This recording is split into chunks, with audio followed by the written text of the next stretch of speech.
Atos dos Apóstolos, capítulo 3. Nosso último culto sobre avivamento. Estamos nessa série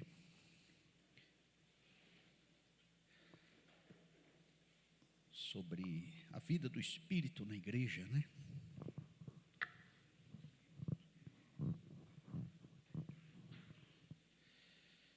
Meu tema nessa noite é um retrato de Atos.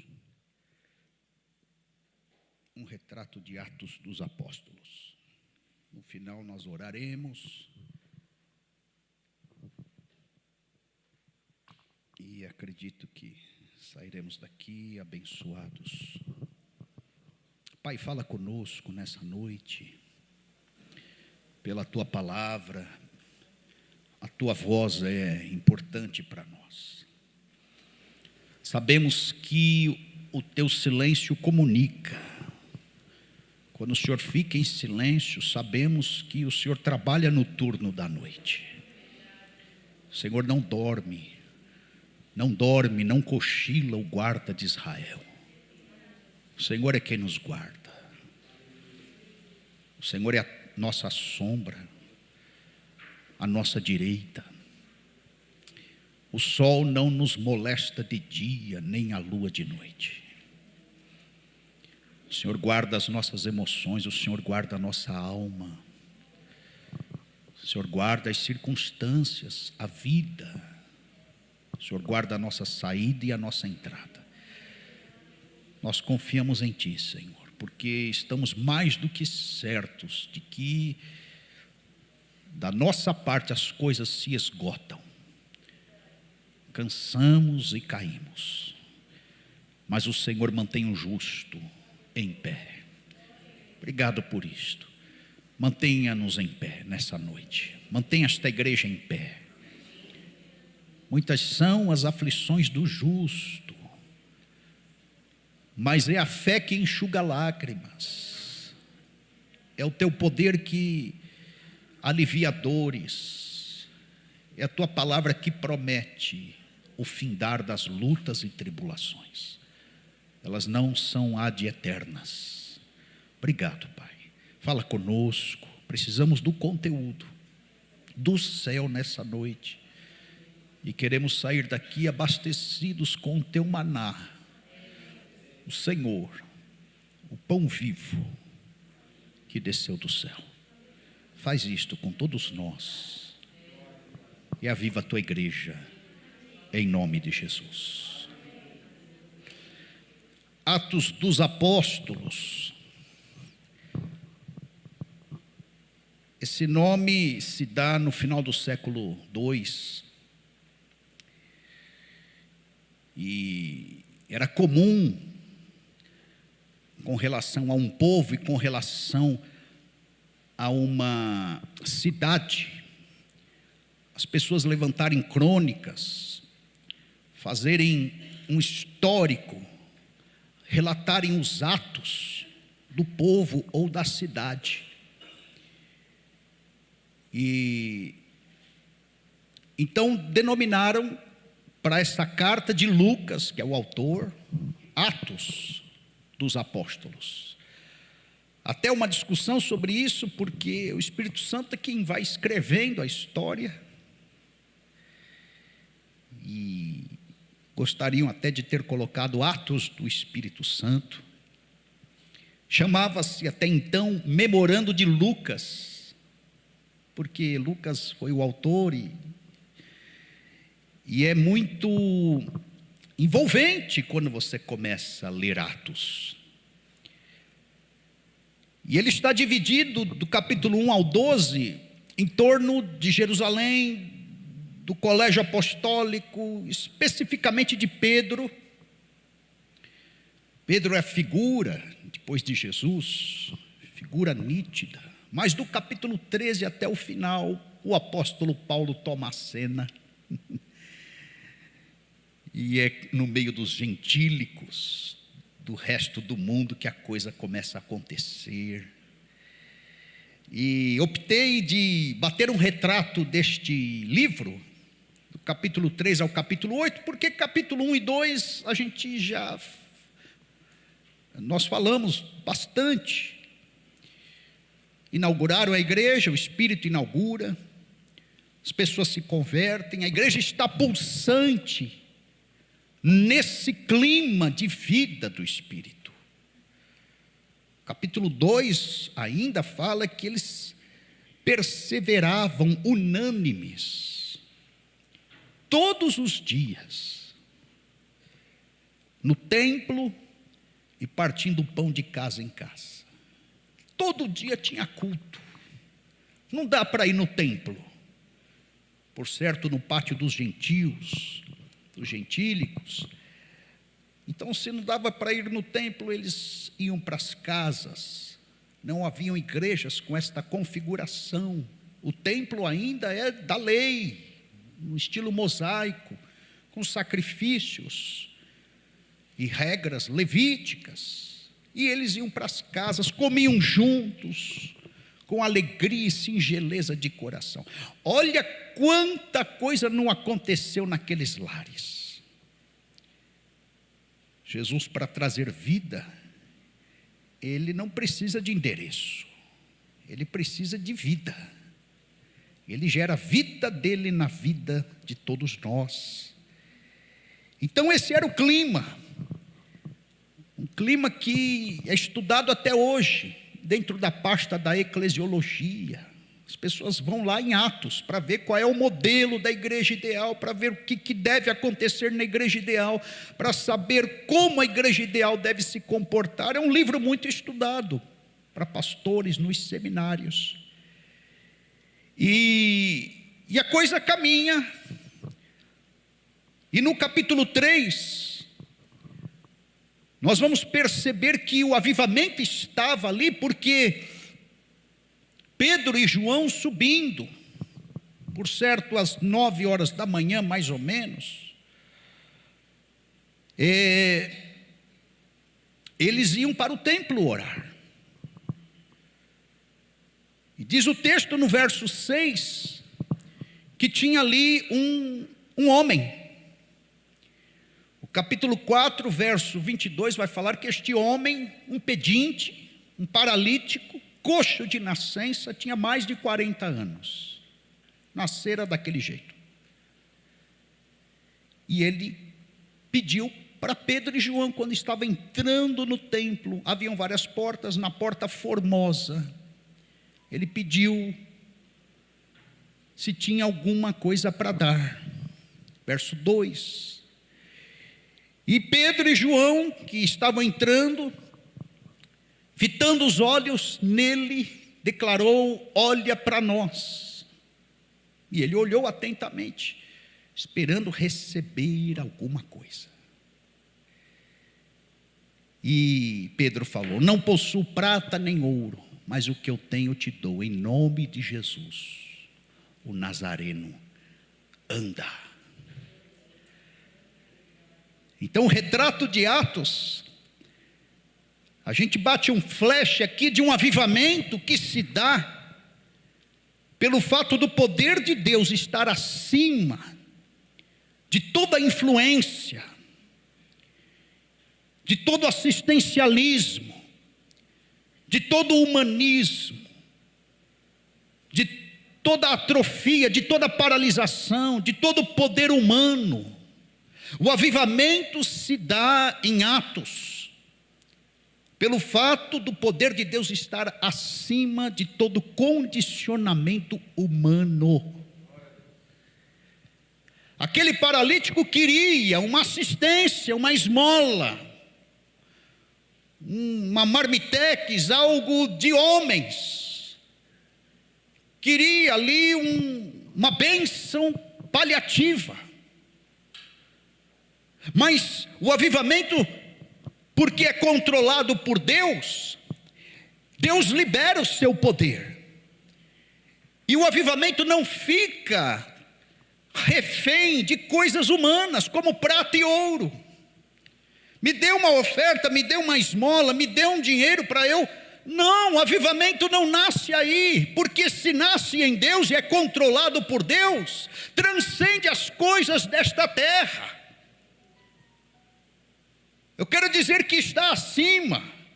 Nós podemos agir com assistência social, com o Marmitex, nós podemos agir com a cesta básica, nós podemos agir de casa em casa, nós podemos agir pagando uma pendência aqui e acolá para irmãos, mas avivamento está acima disso, vem de Deus, é algo de Deus. Não provém de coisas rasteiras, terrenas e humanas, como prata e ouro, as quais nós supervalorizamos e nos apoiamos. E pensamos que para haver um avivamento tem que haver prata e ouro. Avivamento em Atos, batendo o retrato, não está refém destas coisas, apesar que são necessárias. Então, Pedro falou a que veio: não tenho prata, não tenho ouro, mas o que eu tenho eu te dou, em nome de Jesus. Eu tenho o poder de Deus, disse Pedro. Eu tenho uma graça milagrosa. Eu tenho algo proveniente do trono da glória. Você está pedindo coisas terrenas demais, rasteiras demais, mas o que eu tenho vem da parte de Deus. Em nome de Jesus, levanta e anda. Porque eles estavam na agenda do avivamento celestial. Então se estabelece com a consciência de que as situações definitivas da parte de homens não é palavra final. O homem tinha mais de 40 anos. No julgamento de pessoas, ou na estatística e probabilidade humana, as pessoas pensariam: ele vai morrer assim, ele está fadado a acabar a vida dele assim. Não há esperança para um homem que tem esta situação. Mas o clima é de avivamento em Atos. E as pessoas têm que ter a consciência que situações trancafiadas, amarradas, congeladas, petrificadas da parte de homens não são situações eternas. A palavra de Deus é palavra final em todas as áreas, para todos os temas, em todas as matérias, diante de todas as situações. Pecado, hábitos, condicionamentos, impossibilidades, desempenhos fracassados, bancarrotas, rotinas asfixiantes, não são palavras finais, situações finais para as nossas vidas. Quando nós pensamos em Atos dos Apóstolos, um livro totalmente esfuziante, cheios de avivamento. Então a vida em si, com as suas marcas, com as suas angústias, com as suas limitações, não é fator definitivo quando Deus quer operar. Operando Deus ninguém impede. Os homens vêm pedindo esmolas, bênção passageira e paliativa, e nós estamos de posse de uma bênção eterna, de uma bênção salvadora, para que disponibilizemos para as pessoas necessitadas ao nosso redor. Quero dizer, queridos, que o Evangelho, ele transforma todas as áreas. Ele dá de dignidade, ele dá honradez, ele dá condições, ele dá dinamismo, ele dá oportunidades, ele dá saúde, ele dá movimentos, ele fortalece as pernas, ele arregimenta os braços, ele dá forças. O Evangelho é poderoso para ir além das nossas limitações. Poder do Evangelho a qual nós limitamos. O Evangelho é integral. Que área você precisa que o Evangelho passe lá com o poder dele e te visite? É integral, é holístico, abarca todas as áreas da vida. É família, o Evangelho pode restaurar. É um comportamento tendencioso, o Evangelho pode abortar. É um desvio de caráter, o Evangelho pode corrigir. São relacionamentos truncados, o Evangelho pode lubrificar. É uma espiritualidade capenga. O evangelho pode mandar fogo e avivar. É uma profissão emperrada. O evangelho pode abrir uma porta a qual você nem espera e prosperar. São todas as esferas, irmãos. Não coloque limitação, não. O avivamento, assim como o evangelho, é integral, porque Jesus é o centro do evangelho, e ele deve ser invocado em toda intercessão.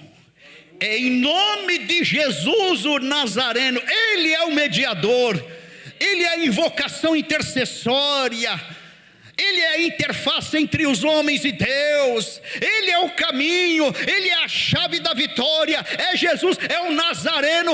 Levanta e anda. Jesus é o centro de integração entre homens e o Pai. Ele é o lugar do encontro. Ele é o elo desta corrente relacional e espiritual. Ele é a verdadeira religião. Ele é quem religa. Vinde a mim os cansados e oprimidos, e eu vou fazer você se movimentar. Eu vou te dar dignidade. Eu vou colocar propósito na tua vida. Eu vou restaurar o teu caráter. Esse é o poder do evangelho.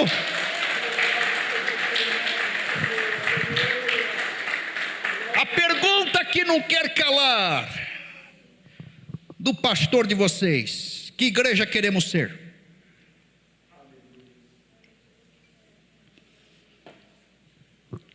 A da prata e do ouro, ou a em nome de Jesus levante e anda? A gente escolhe, irmãos. Que igreja nós queremos ser? Porque uma está fundamentada no dinheiro. O eixo não é Jesus, é o dinheiro. O eixo são interesses humanos. É essa administração, é esse assistencialismo do bolsa tudo. Tem que ter dinheiro para bancar isso, aquilo. É do sistema, é do esquema, é da administração da terra, que o homem comanda, que o homem governa, que o homem manipula. É a da prata e do ouro. Ou seremos a igreja do em nome de Jesus levanta e anda? O controle não está na nossa mão. Nós estamos vulneráveis, com a boca no pó, invocando e dependendo do Senhor. Se o Senhor não fizer, a gente não faz também. Senhor, é a igreja do reconhecimento das impossibilidades. Como é que eu levanto um paralítico? Como é que eu altero a vida de uma pessoa nesse estado? Como é que eu transformo o coração petrificado de uma pessoa em uma pessoa regenerada? Não consigo. Uma igreja que depende do oxigênio do céu, do poder de Deus, das manifestações e movimentos desse Senhor e das promessas que são concretas e concretizadas por parte da comunidade da fé que obedece e pratica. Quero convidar os irmãos a serem esta igreja, porque a prata e ouro vai ser um detalhe, um apêndice, virá na esteira desse poder manifesto, diário, cotidiano, que quebra algemas, paralisações, bloqueios. Eu estou falando de uma igreja da oração, uma igreja da palavra, uma igreja da contemplação, uma igreja da revelação, uma igreja da manifestação operosa de Deus. Essa igreja transforma paralíticos em produtivos observadores, inúteis, pesos.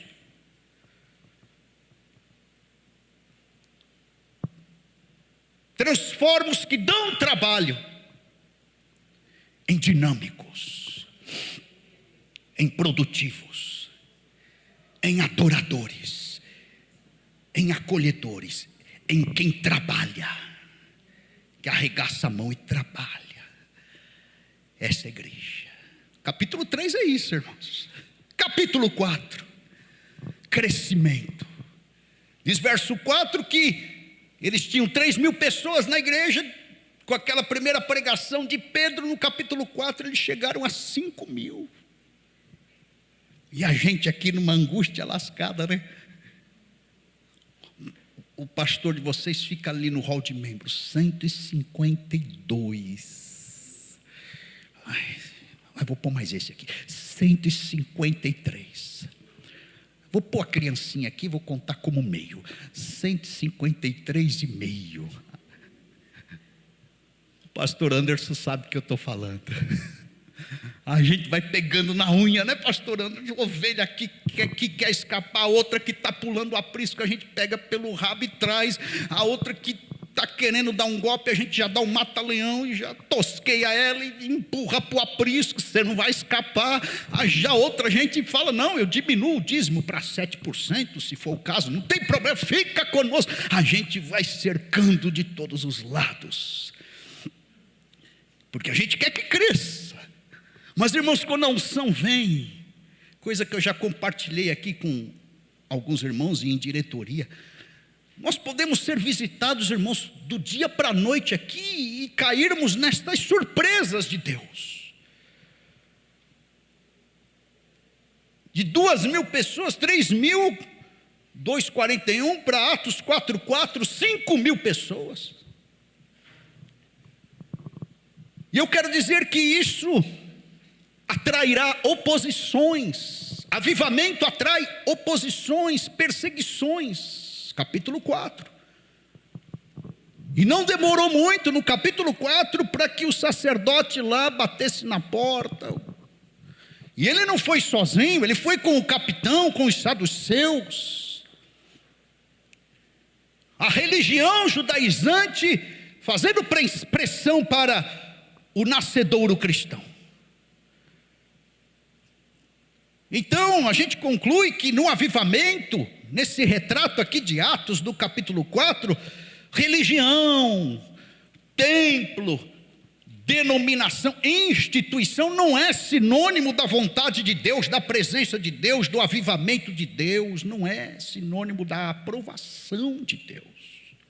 É aí que a gente tem que discernir. Encontros religiosos não são espiritualidades esfuziantes.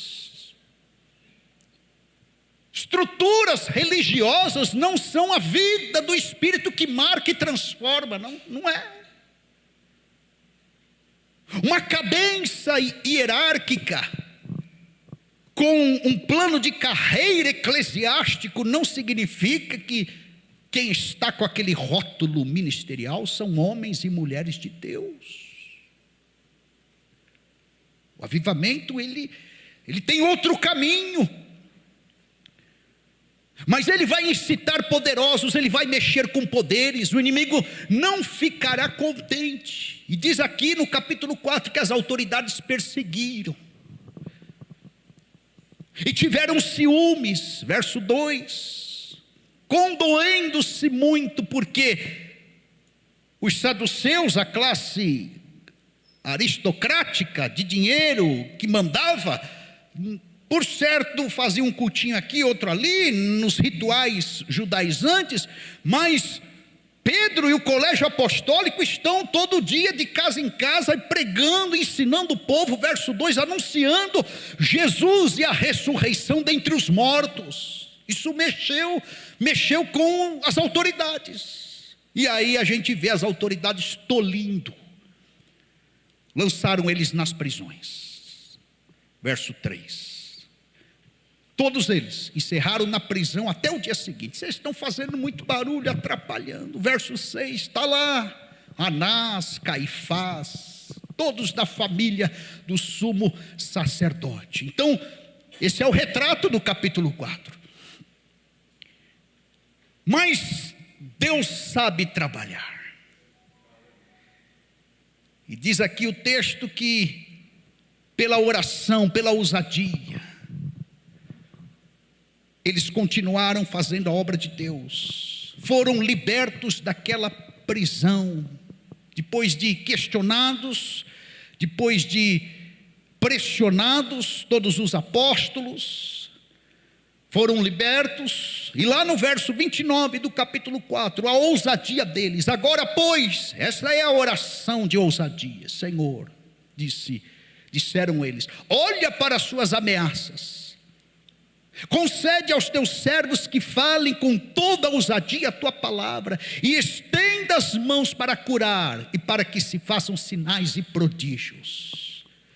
E diz o texto no verso 31, que todos foram cheios do Espírito Santo, e anunciavam ainda mais com ousadia a palavra de Deus. Então mesmo que venha perseguição, como veio aqui em Atos, eles oraram, se lançaram em Deus, não se intimidaram, não retrocederam, estavam interessados em fazer a obra, em dar cabo da obra de Deus, e Deus liberou eles. Eles queriam curas, queridos, estavam com um propósito corretos, pregações, ensinos, queriam convertidos. Então, para a manifestação do poder de Deus, não há teto, não há economia, não há reserva, não há mesquinharia. Deus autentica crescimentos. Quero que você me ajude neste sentido, a orar para que Deus faça crescer a nossa igreja. Não é numerolatria, não é idolatria a números, não é encher para massagear ego de A, B ou C, não é para aumentar dízimos e oferta, ouro e prata, não é para isso. É para que vidas se convertam. E diz o texto que o avivamento estava pujante por conta da unidade integral do povo. Verso 32, era o coração e a alma da multidão dos que criam. Um clima de unidade, de comunhão, clima intenso da presença de Deus, a ânsia para estarem juntos. A unidade era desejada, queridos. E diz o texto que eles estavam com o coração generosos. Verso 34, não havia entre eles necessitado algum, porque eles vendiam as suas propriedades, e eles depositavam aos pés dos apóstolos, e os apóstolos administravam aquele ganho para cada um conforme as necessidades. Na missiologia, esse ponto é discutido, mas eles falam que essa agenda foi celestial e foi proposital. Deus estava nesse negócio aqui, porque hoje a gente pensa, meu Deus, vou vender minha propriedade, vou morar onde? Foi uma situação extrema. E a gente olhando, a gente fica até escandalizado com essa posição dos discípulos da igreja do Senhor. Mas volto a dizer, tinha um propósito. Eles venderam, se desprenderam da terra, porque venderam da casa, do lar, e depois vieram perseguições. E Deus usou esse expediente para gerar neles uma obra missionária também. Eles foram esparramando e foram cada um indo para um canto. E a posteriori, no ano 70, a diáspora, eles se esparramaram pelo mundo. Só assim, por certo, se esparramariam.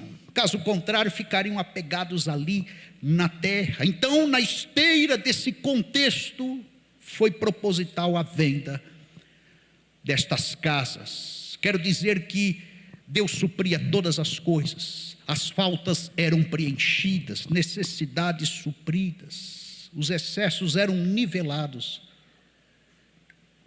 Esse é o capítulo 4. Avivamento provoca isso também. Ajuda mútua, generosidade, semeadura aqui e acolá, desprendimento, obediência ao chamado missionário. Em avivamentos, quando os apelos são feitos, as pessoas respondem aos chamados e às necessidades. Capítulo 5, vamos bater o retrato aqui. Capítulo 5 é um capítulo meio difícil de engolir, mas avivamento faz isso. Ele manifesta temor por causa do juízo de Deus. Diz aqui o texto que havia um casal, Ananias e Safira, venderam a propriedade como de costume, mas omitiram parte do preço, retiveram parte do preço, verso 2. Até aí não teria problema. O problema foi que diante de Pedro, quando eles foram levar o dinheiro, eles falaram: olha, aqui está a quantidade do nosso terreno vendido. O problema foi esta mentira. E eu quero crer aqui no capítulo 5, e a lição que tiro é essa: que avivamento repele todo tipo de pecado. Deus agindo, conforme eu falei, o inimigo se levanta para gerar pecados aqui e ali, incitar confusões, infelicitar pessoas, atrapalhar a obra de Deus. Quando Pedro ouviu isso da parte de Ananias, ele falou no verso 3: Ananias, por que encheu Satanás o teu coração, para que mentisse ao Espírito Santo e retivesses parte do preço da herdade? O pecado estava aí, diante de um homem de Deus, levantar um pecado de mentira. O clima era de avivamento, gerou um temor muito grande, e diz o texto que ele caiu morto diante do apóstolo Pedro. Num clima de avivamento, a gente aprende que todo tipo de pecado tenta se infiltrar na igreja para esvaziar a vida do Espírito. E nós teremos que vigiar.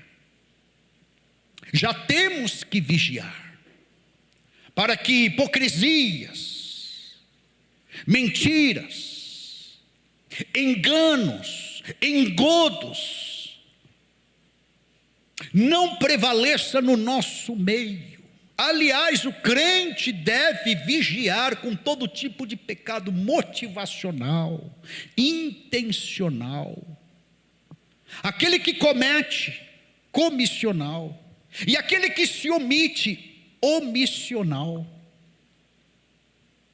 Quando a gente se omite, a gente está pecando. Negando o bem é pecado também. E a gente tem que perceber nesse capítulo 5, para gerar um temor, que o pecado ele passa por um planejamento. Então o casal vende a propriedade, com a cobiça do prestígio. Eu vou vender, retenho tanto, chego lá na frente do apóstolo, falo que vendi por tanto, ganho a aprovação, o prestígio, e fico bem no ambiente como uma coluna de generosidade. E percebam os irmãos que o pecado ele não gosta de agir sozinho, ele busca cumplicidade, ele busca aliados. Diz o texto no verso 2 do capítulo 5 que Safira sabia deste engodo. Mas a conclusão, queridos, desse capítulo é que, num clima de avivamento, todo pecado tem consequências. O apóstolo Pedro automaticamente já revelou: porque formaste mau desígnio em teu coração, não mentiste a homens, mas a Deus.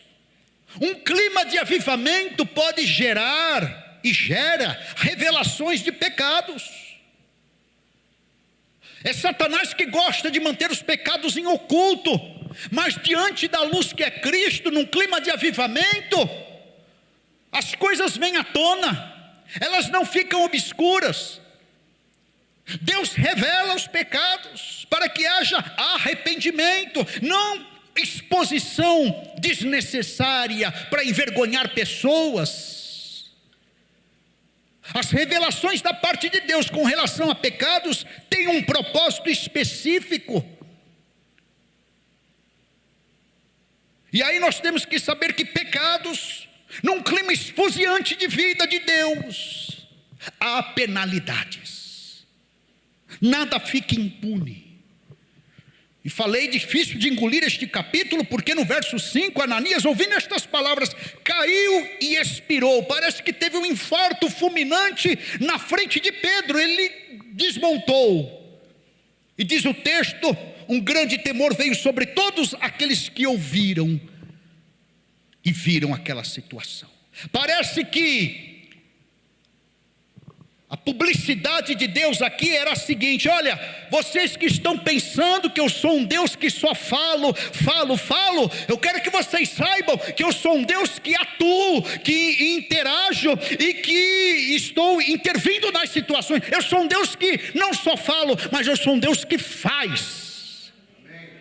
Esse é o recado de Deus. Olha aí, igreja, tome cuidado, porque eu falo e faço. E para aqueles que persistem no pecado, duvidando da fala de Deus, está aí Safira. Ela chega depois, 3 horas, entrou em cena, não sabendo o que tinha acontecido, que o marido já estava debaixo da terra. O Pedro falou: dize-me, vendestes, verso 8, por quanto aquela herdade? E ela disse: sim, por tanto. Pronto. Persistência do pecado. Quero dizer, queridos, que diante da vida de Deus, quem usa de engano corre riscos.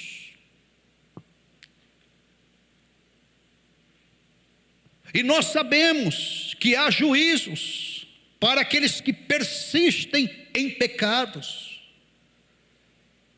E falo isso porque há uma multiplicação de iniquidade. O pecado tem aumentado.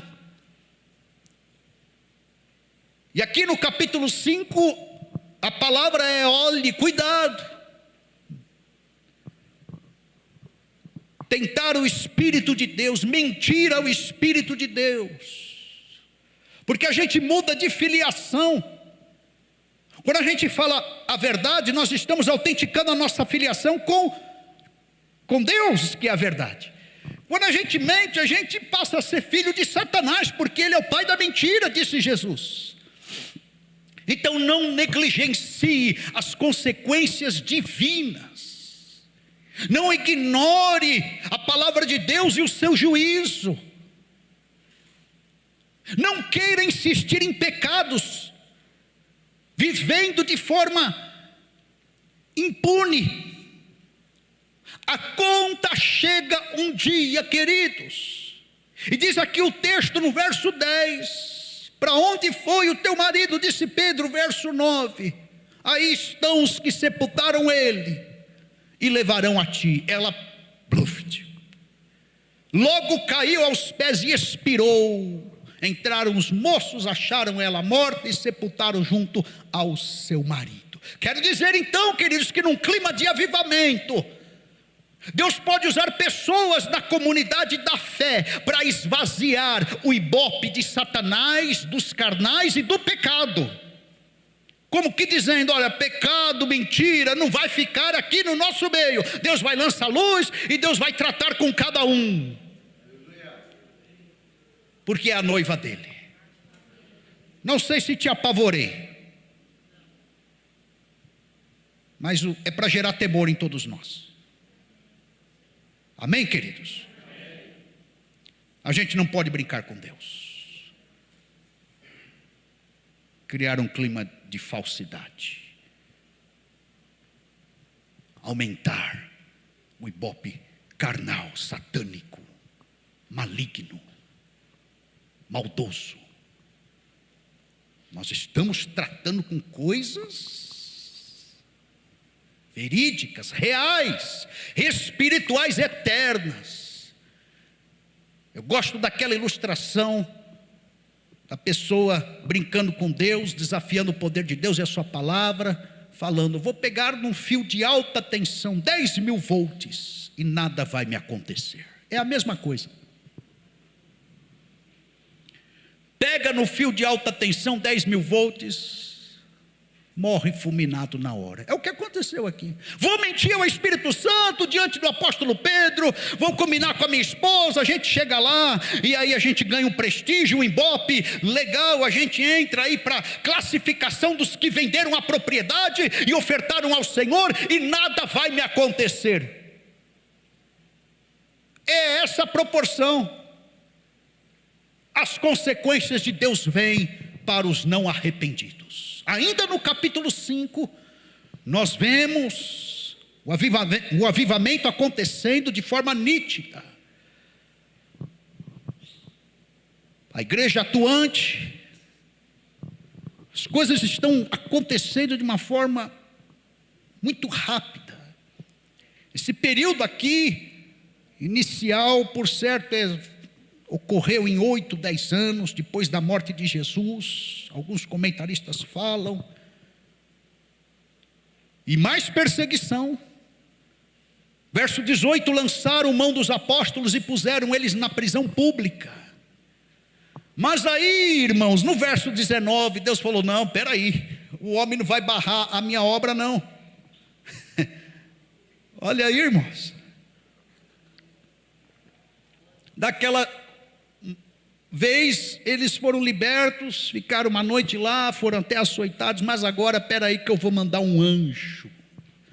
O anjo do Senhor foi lá na prisão e abriu a porta para eles, tiraram todos para fora, e falou: apresentai-vos no templo, e dizei a todos do povo as minhas palavras. Eles continuaram pregando. Verso 21, entraram de manhã cedo no templo e ensinavam.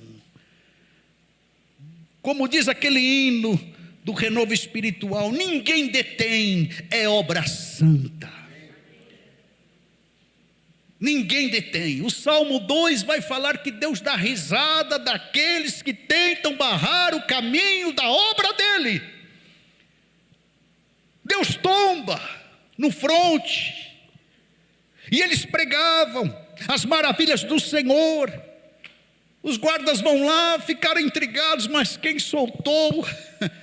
É Deus governando na agenda dele. Pregaram para as autoridades e pregaram para o evangelho raiz, queridos. Depois que foram chamados, os apóstolos falaram no verso 29, olha, mais importa obedecer a Deus do que os homens. E eles lançaram o evangelho de Jesus. O nosso Deus, Pai, ressuscitou Jesus de Nazaré. Eles falavam com ousadia, falavam da história de Israel. Foi Jesus que morreu, ressuscitou, Ele é Salvador, requer arrependimento de todos nós. Ele é quem redime pecados, levanta testemunhas como nós, para nós pregarmos pelo poder do Espírito Santo, e quer que todos nós obedeçamos. O evangelho puro e simples, era isso que eles pregavam, queridos. E as pessoas respondiam. Eram as mais diversas respostas. Verso 33 do capítulo 5, alguns enfurecidos queriam matá-los. Eu lembro uma vez que estava numa praça,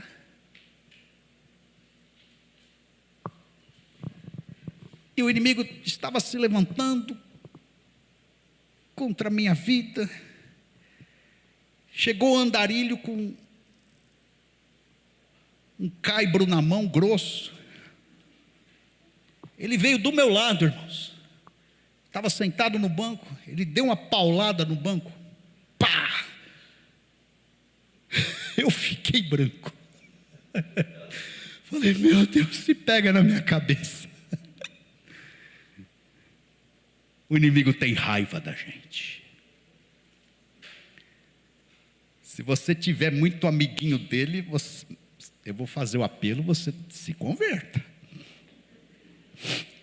Porque a lógica é para ele ter raiva da gente. Era aqui. Queriam matar os apóstolos. Não bate o espírito, irmãos. Vou usar uma expressão que eu não gosto muito, mas você vai entender. O santo não bate. Então alguns odeiam, outros simpatizam. Capítulo 5 ainda, nesse retrato de avivamento, conforme Gamaliel eternizou o conselho dele para o colégio sacerdotal. Olha, gente, vocês estão querendo matar e tal, mas olha, acautelai-vos. Apareceu um tal de Judas aí, foi revolucionário e morreu. Apareceu um tal de Teudas também, foi revolucionário e morreu. E aí apareceu esse Jesus de Nazaré, que foi revolucionário e morreu. E Gamaliel falou o seguinte: calma, acautelai-vos, deixai esses homens irem embora, já que o anjo ali abriu a prisão, porque o conselho que eu dou é o seguinte: se essa obra é de Deus, ninguém vai barrar, mas se for dos homens, ela vai minguar logo em seguida. E ela era de Deus, porque 2000 anos se passaram e ela chegou aqui na Vila Maria, e nós estamos pregando o evangelho do Senhor Jesus Cristo. Homem não barra esta obra. Muito sangue, eu quero te dizer, foi derramado em 20 séculos. Pare de ser frouxo, crente frouxo. Feche com Jesus, obedeça a palavra de Deus e se converta. Não seremos nós a geração da frouxidão, de concílio com o pecado, de amiguinho com Satanás. Vamos radicalizar no outro lado, irmãos. Vamos radicalizar do outro lado. Os nossos irmãos foram para a arena, comida de leão, de bicho, de leopardo, de urso, e a gente com mimimi, porque o irmão não olhou na cara da gente. Ah, vá se converter, meu irmão, minha irmã, deixe disso. Vamos ser uma igreja legítima, esfuziante. Perceba os irmãos, o que os nossos irmãos aqui no nascedouro da igreja cristã passaram. Vamos dar testemunho da fé. Vamos buscar o Espírito Santo de Deus. Volte a ser um crente mais avivado, a desejar as coisas do Senhor, a buscar e ansiar por uma comunhão com Deus. Diz aqui o texto: e todos os dias, capítulo 5. Perceba que essa frase, ela é repetitiva, é todos os dias. E eles estavam lá fazendo a obra de Deus, no templo, nas casas, não cessavam de ensinar e anunciar a Jesus de Nazaré. E diz o capítulo 6 agora: naqueles dias crescendo o número dos discípulos. É isso, irmão. Se tiver alto, pode abaixar aí, Pedrinho. Capítulo 6, irmãos. Cresce igreja, cresce problemas. Você sabe disso. Cresce a tua família, cresce problemas. Com a igreja não é diferente. Mas eu quero ter problema com crescimento. É um problema bom. Problema de crescimento todo pastor quer ter.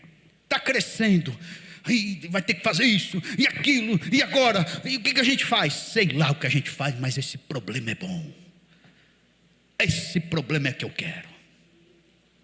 E vai ter que comprar mais isso, e mais aquilo, e aí derruba aqui, e lá, e não sei, e mais um culto. Esse problema é gostoso.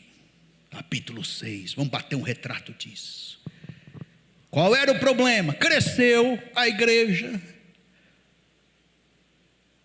e aí o pessoal começou a favorecer as viúvas judias. E as irmãs gregas ficavam sem uma cesta básica, uma assistência. E começaram a murmurar. A coisa chega no colégio apostólico. Olha, está tendo preconceito, acepção, predileção. Estão excluindo aí as judias. Então, problemas requerem soluções. E num clima de avivamento, nós teremos que resolver coisas. Dificuldades, irmãos, são inevitáveis, mas não invencíveis. Deus tem saída para todos nós, como corpo de Cristo. A diaconia foi levantada: escolhei, pois, irmãos, verso 3 do capítulo 6, dentre vós 7 homens. Pronto, solução. Vamos colocar 7 homens para cuidar desse negócio aí. E não pode ser qualquer um. Até para o operacional precisa ter critério na obra de Deus. Até para o operacional, para o braçal, precisa ser espiritual. Essa obra requer de nós esse quesito. Não pode ser qualquer um. Então tem que ter boa reputação, ser cheio do Espírito e de sabedoria.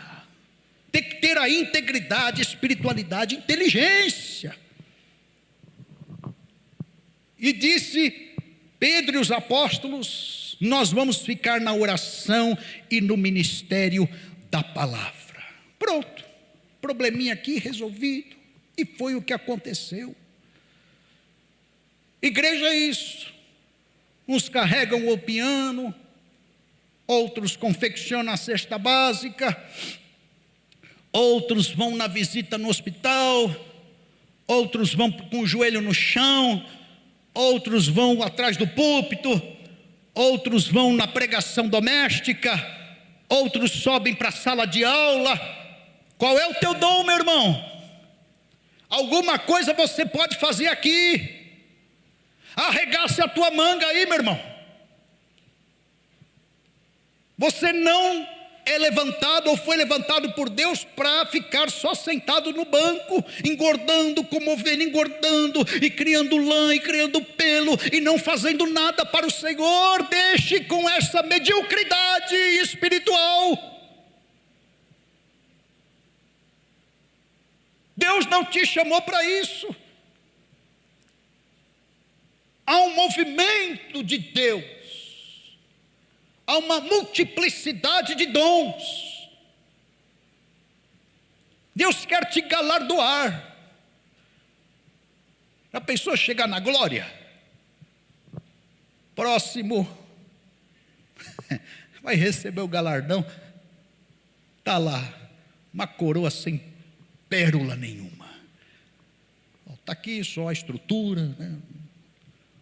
Estrutura aqui da coroa, o galardão é esse, pode pegar o saco aí. A gente pensa, né, no saco do Papai Noel, né? Cheio de presentes.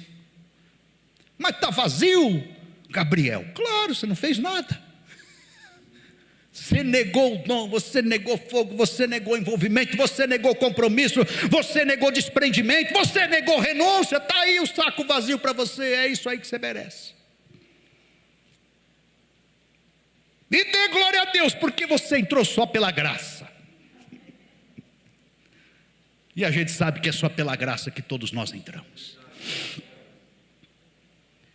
Mas aí, queridos, esse bom testemunho, voltando para o capítulo 6, a palavra de Deus crescia. E eles estão na palavra, crescia a palavra, verso 7. Verso 7, multiplicava o número dos discípulos. E aí aquele povo que era mais humildezinho, tinha se convertido, começa a haver uma ascensão, uma conversão para as outras classes sociais. Grande parte dos sacerdotes obedecia à fé. Eles começam a se converter. Aí o que acontece, irmãos? Capítulo 6 para 7. Deus levantou o Estevão, um diácono, era um diácono. O Estevão fazia lá a cesta básica para a judia, para hebreia, para helênica, para grega, e o Estevão falou: vou começar a pregar. Diz o verso 8, o verso 10 fala que ninguém podia resistir à sabedoria de Estevão, porque ele estava cheio do Espírito Santo, o clima era de avivamento, e ele foi o primeiro mártir da fé na era cristã. A presença de Deus era nítida. Ele está pregando, irmãos, verso 15, as pessoas olharam para ele, resplandeceu como o rosto de um anjo. E ele prega a história de Israel desde os patriarcas, capítulo 7 agora, virando a página. No verso 58, os homens morrendo de raiva dele, o apedrejaram. Mas olha a têmpera deste homem, se não era semelhante a de Jesus, verso 60. Ele se coloca de joelhos, porque levaram ele para fora da cidade. A condenação judaizante era por apedrejamento. E lá fora da cidade, no descampado, lançaram pedras, ele está sendo apedrejado. A capa de Estevão foi colocada aos pés de Saulo. E ele clama no verso 60 com grande voz: Senhor, não lhe imputes este pecado.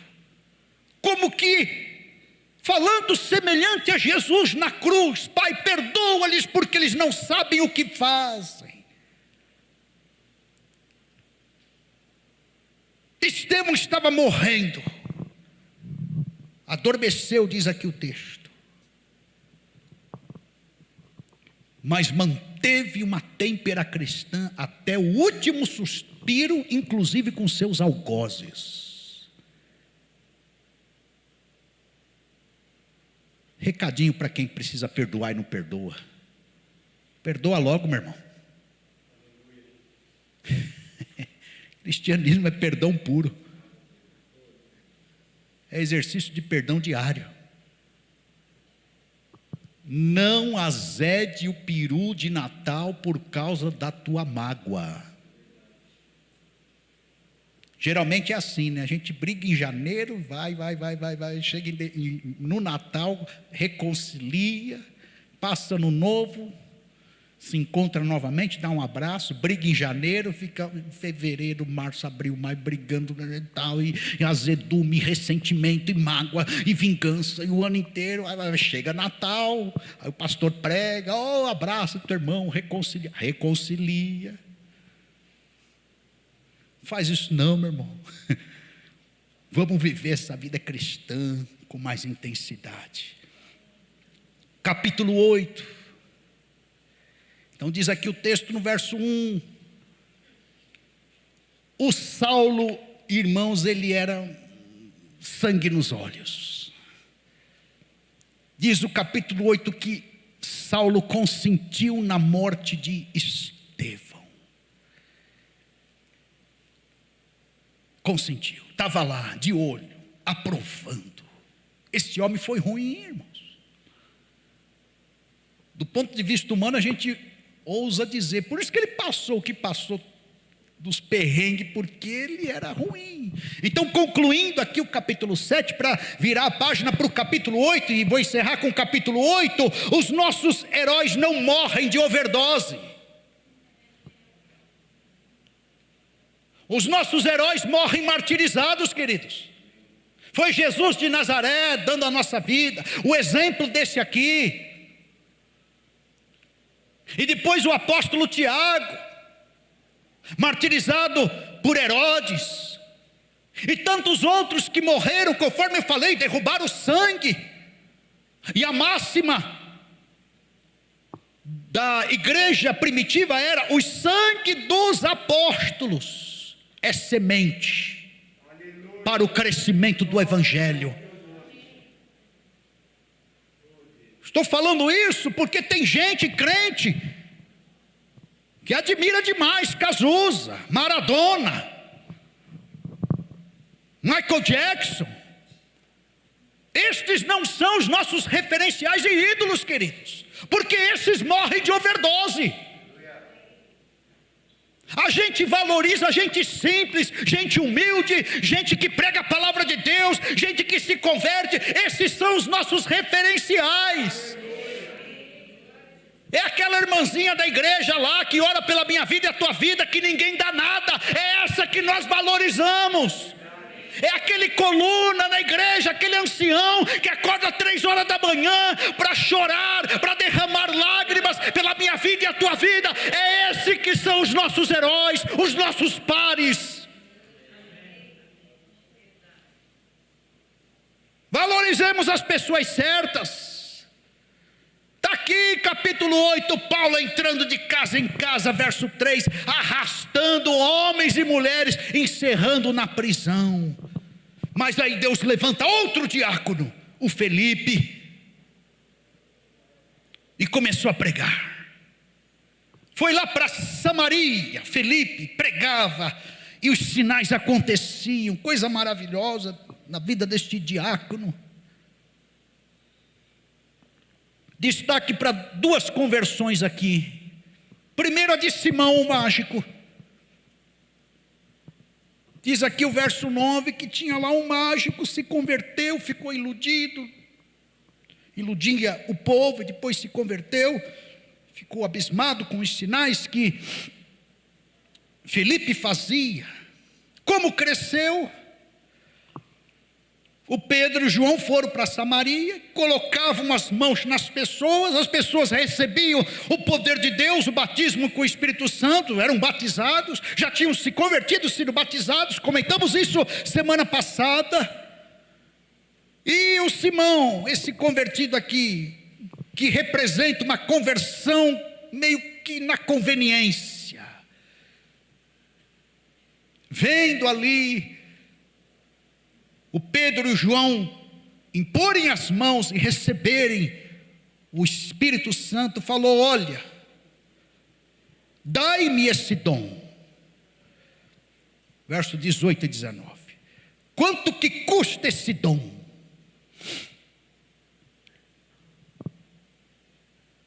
Quando a obra cresce, irmãos, vem todo tipo de pessoa. E nós vamos nos deparar com gente equivocada, como esse homem aqui,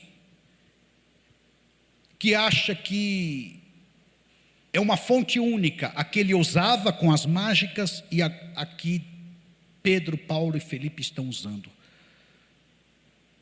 Pedro, João e Felipe estão usando. Tem gente que coloca tudo no mesmo balaio, não consegue discernir as fontes. A nossa fonte é única. A nossa fonte vem de Deus, vem direto. É através de Jesus. Às vezes eu me deparo com alguns irmãos perguntando: mas pastor, mas esse negócio aqui, ele fez isso, tal, isso não pode prover de Deus? Não, não pode prover de Deus. De Deus vem a palavra, de Deus vem a revelação, de Deus vem as coisas lícitas, de Deus vem então todo esse esclarecimento, toda essa doutrina. O que passa disso é do Satanás. Mesmo que venha muito bem camufladinha, tem Bíblia, mais ou menos, é só um testamento, então não é de Deus. Já coloque as barbas de molho.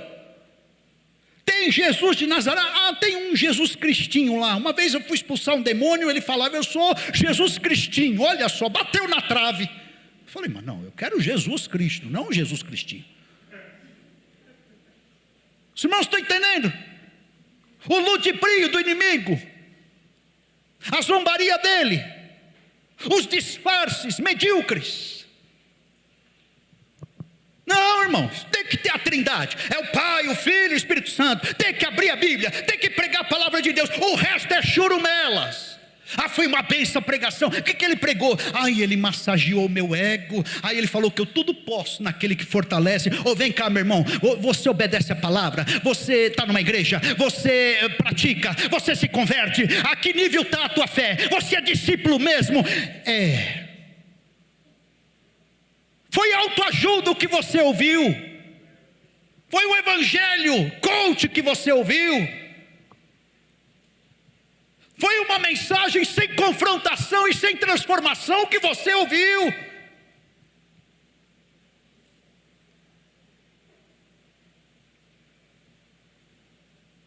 Claro que o evangelho motiva, encoraja, anima, levanta. Claro.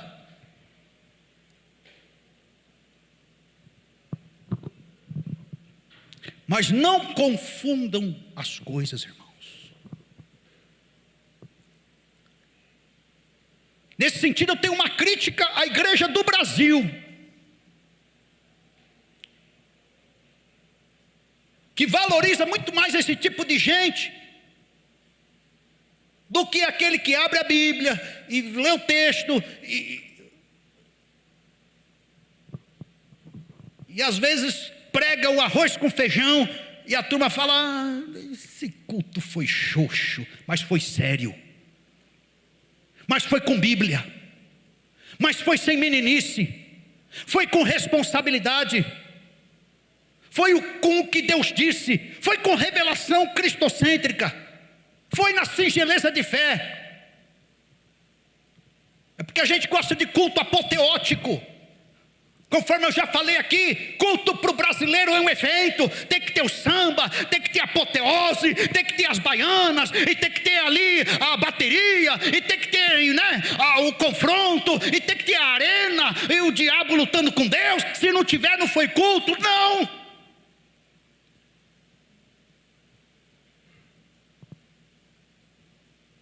João Batista não expulsou nenhum demônio, e quem é o corajoso de falar que ele não era de Deus? Ele era muito de Deus, e pregou lá com base no Isaías, no profeta: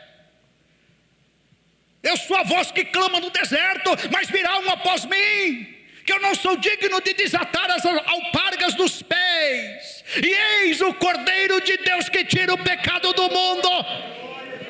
Oh, mensagem maravilhosa! E ele não poupou: o machado está à raiz da árvore, toda árvore que estando em mim não der fruto, ele arranca. Produzam, pois, frutos dignos de arrependimento.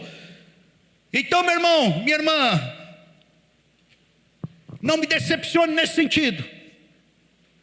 Valorize gente séria com Deus, que abre a Bíblia e fala, e nós vai, nós fica, nós fumo, mas foi com base bíblica, foi com revelação bíblica, foi embasado da palavra de Deus.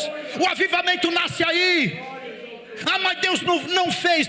Não importa, o maior, a operosidade e avivamento tem que ser no coração. Se Deus não fez mais, nós não estamos preparados.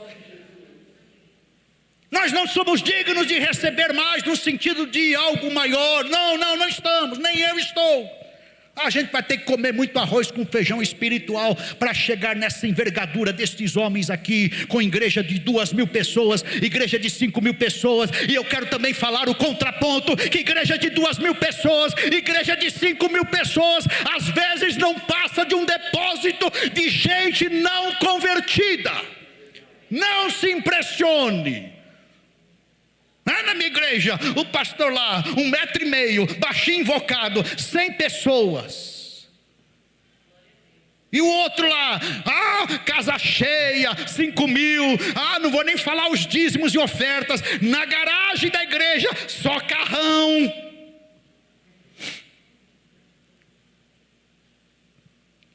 Me engana que eu gosto. Depósito de gente. Pirotecnia hollywoodiana. Confio mais no telão atrás, no som dóbil, estéreo. Uou.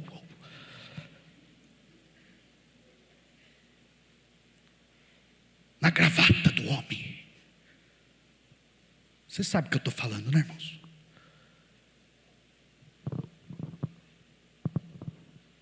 Avivamento legítimo, irmãos. Não vai ser a parede pintada de preto que vai fazer a gente ficar avivado.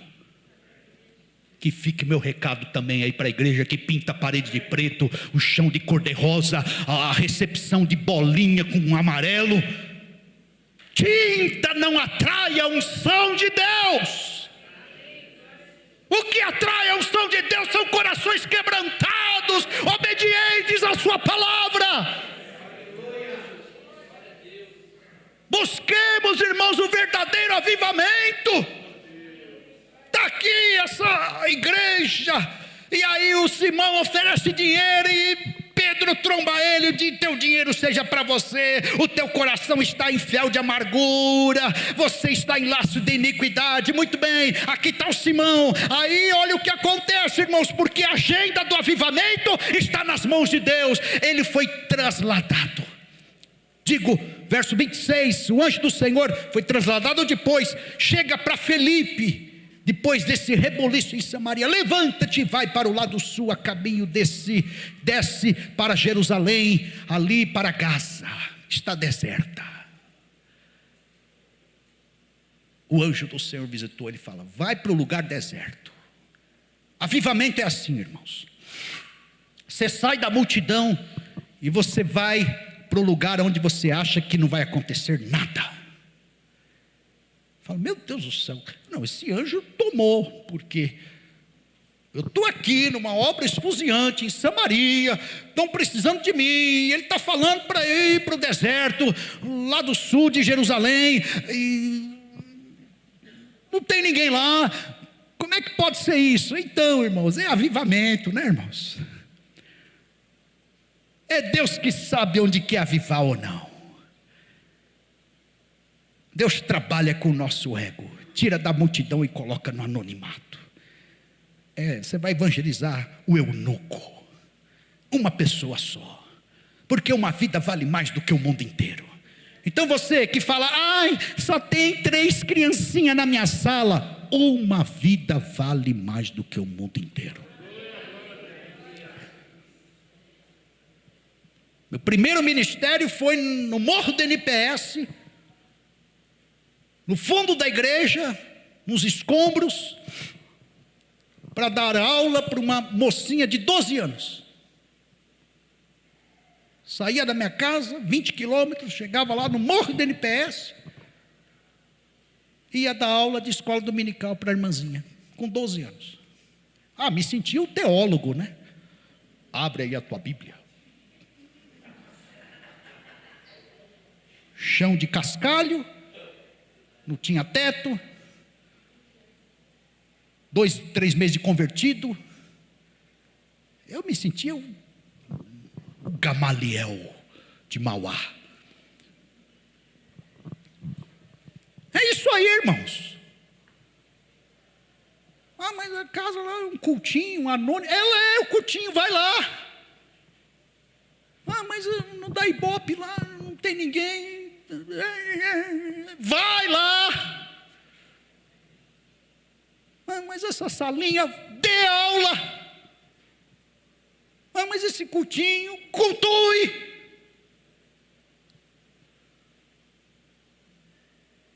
Tem uns crentes frescos, irmãos, dá nojo. É ser fiel no pouco, Deus te põe no muito. Que está em voga aí a tua fidelidade, a tua obediência, não é quantidade.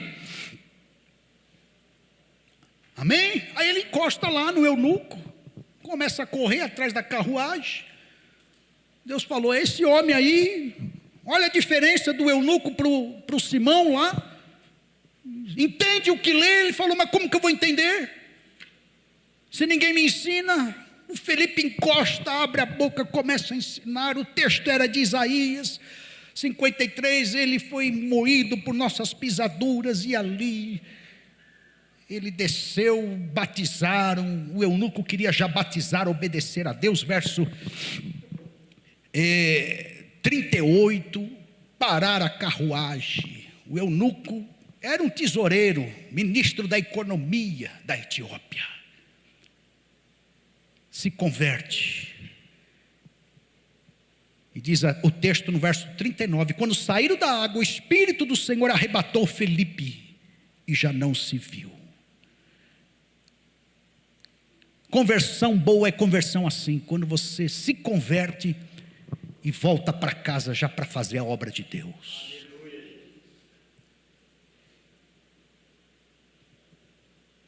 Conforme Jesus falou para o gadareno: não me segue não, vá para a tua casa e fale das maravilhas do Senhor. A obra de Deus começa na tua casa. Não dê mau testemunho lá. Não vem desfilar de santarrão aqui se lá você é um demônio. Na minha opinião, avivamento é doméstico e caseiro. Começa lá. Não convence, sapatear, falar língua estranha, levantar a mão no louvor aqui, na adoração, amarrar o diabo aqui, porque lá você solta, e ele te incorpora, e pega a tua língua, e teu ouvido. Começa lá o avivamento, irmãos. Volta para a tua casa e dê testemunho lá.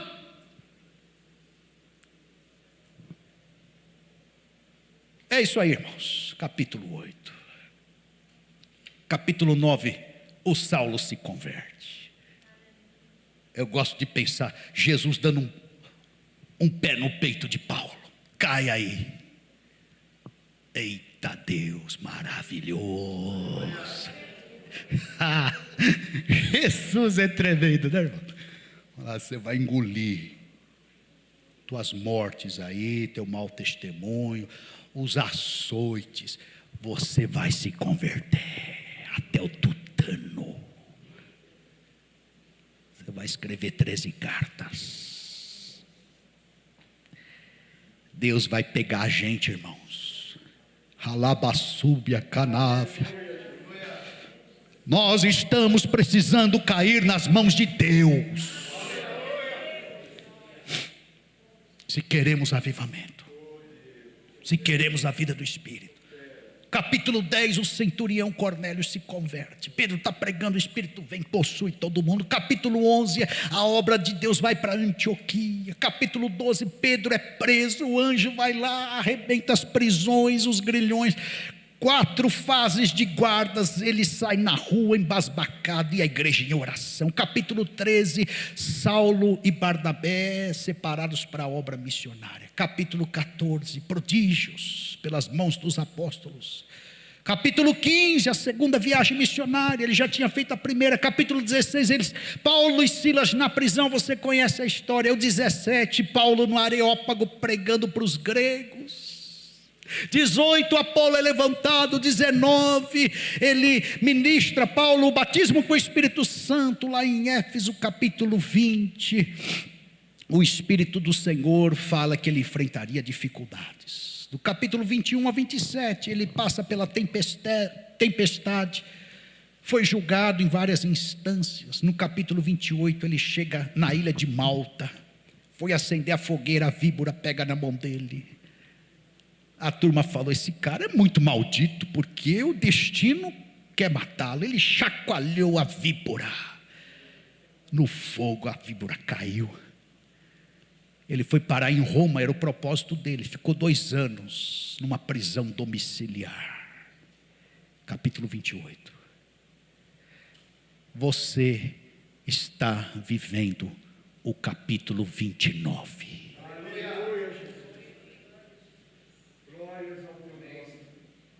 Como é que está saindo essa história? A história da igreja através da tua vida. Como é que está saindo? O que você está escrevendo?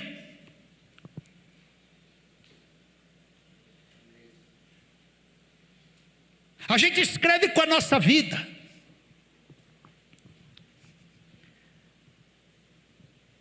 Nós vamos chegar a 90 anos se Jesus não vier arrebatar a igreja.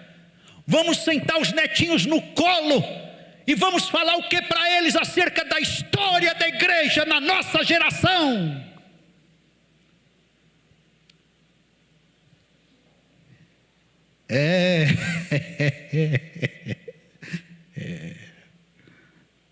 Como é que você vai contar a história da igreja na tua geração, no teu momento? Irmãos, coisa gloriosa.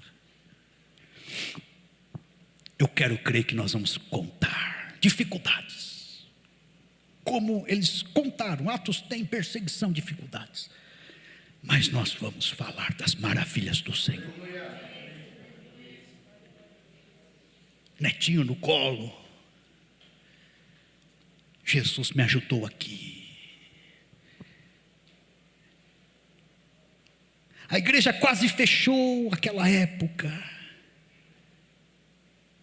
mas Deus enviou o anjo, manteve as portas abertas, e Deus avivou, e veio um, e veio o outro, e uma era a alma do povo,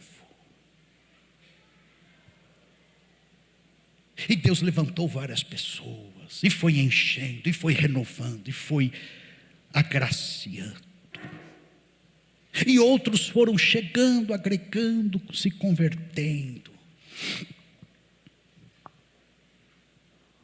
Até hoje, Deus tem sido fiel. Pode ter certeza que o teu netinho vai adorar a história da igreja que você vai contar. Vamos ficar de pé.